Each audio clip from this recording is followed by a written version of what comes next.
باللہ من الشیطان الرجیم بسم اللہ الرحمن الرحیم۔ میں ہوں نزاکت حسین عباسی، مری سے صوبائی اسمبلی کا امیدوار۔ ہم مری کے جتنے بھی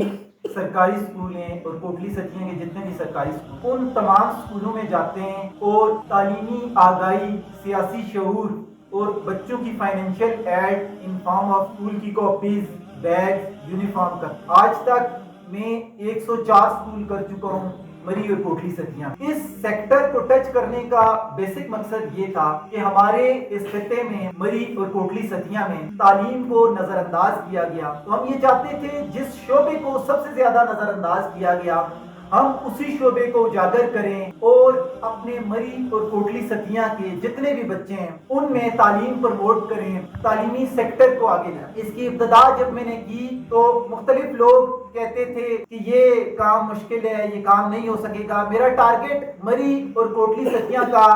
1,00,000 بچہ تھا اور الحمدللہ آج ہم اپنے ٹارگٹ کا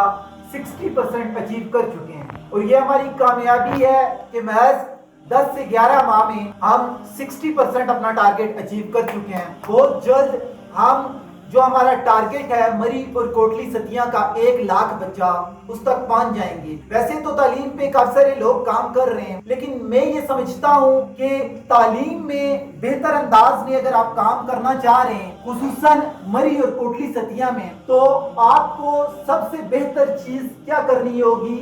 کہ ان بچوں کو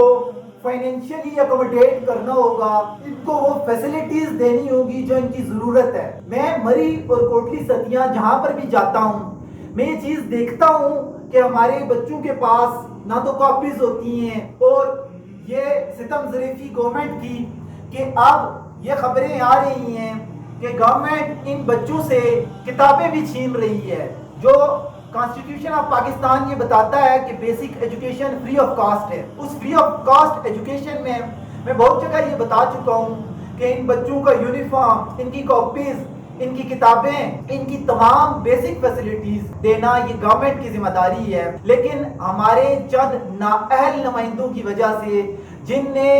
جن کی توجہ ہمارے یہ بچے نہیں تھے، جن کی توجہ یہاں کا تعلیمی سیکٹر نہیں تھا، ان کی وجہ سے گورنمنٹ اپنی تمام وہ بیسک جو ذمہ داریاں ہیں ان سے غفلت برتا رہی ہے، اور اب یہ صورتحال اس حد تک آ گئی کہ گورنمنٹ یہ بات کہہ رہی ہے کہ وہ نہ تو بیسک فیسلٹیز دے گی ان بچوں کو، بلکہ گورنمنٹ سکولز بھی ان سے چھین لے گی، اور وہ بھی پرائیویٹ سیکٹر کے اندر۔ اس معاملے پہ میں نے ریپریزنٹیشن فائل کی ہے ایجوکیشن ڈپارٹمنٹ میں، اور انہیں اس چیز کی ایک نشاندہی کی ہے کہ خدارا ان بچوں سے ایک جو بیسک چیز ایک غریب کے بچے کے پاس تعلیم ہے وہ بھی نہ چھینی۔ اور ہماری اس ریپریزنٹیشن پر ایجوکیشن ڈپارٹمنٹ نے ہمیں بلایا، ان نے ہمارے پاس ساتھ پراپر میٹنگ کی، اور وہ اس میٹر کو دیکھ رہے ہیں، اور انشاءاللہ یہ اسکول کی پرائیویٹائزیشن ہم کسی صورت نہیں ہونے دیں گے، کیونکہ ان معصوم بچوں کے پاس ایک بیسک چیز،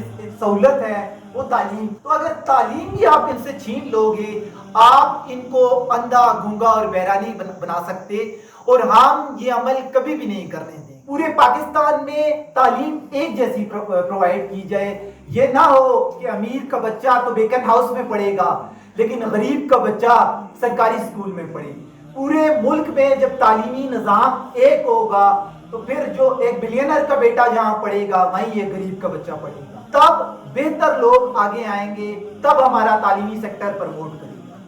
تو بیسک یہ چیز ہے، یہ تمام سرکاری اسکولز میں جاتا ہوں، تو یہاں جانے کا مقصد کیا ہے کہ ہمارے جو باقی کینڈیڈیٹس ہیں، خاص کر کے ہمارے اس حلقے میں مری اور کوٹلی سٹیاں میں جو نیشنل اسمبلی کے کینڈیڈیٹ ہیں، جو پروونشل اسمبلی کے کینڈیڈیٹ، ان کو بھی اس چیز کی فکر ہو، انہیں پتا چلے کہ آج تک تعلیم پر توجہ نہیں دی گئی، اور وہ تعلیم پر توجہ دیں، ان کی بھی توجہ، یہ بچے بنے ان کی بھی توجہ تعلیمی سیکٹر بنے۔ اور یہ لوگ تعلیم پر توجہ کیوں نہیں دیتے؟ تعلیم پہ توجہ اس وجہ سے نہیں دیتے کہ یہ چاہتے ہیں کل کلا کوئی پڑھ لکھ کر ان کا مقابلہ کرنے والا نہ ہو۔ تو میں اس چیز کی یقین دہانی کرواتا ہوں کہ انشاءاللہ یہی بچے جب یہ تعلیم یافتہ ہوں گے، یہی اٹھیں گے، یہی اسمبلیز میں جائیں گے، یہی کل کلا مری اور کوٹلی سٹیاں کی ریپریزنٹیشن نیشنل اور انٹرنیشنل لیول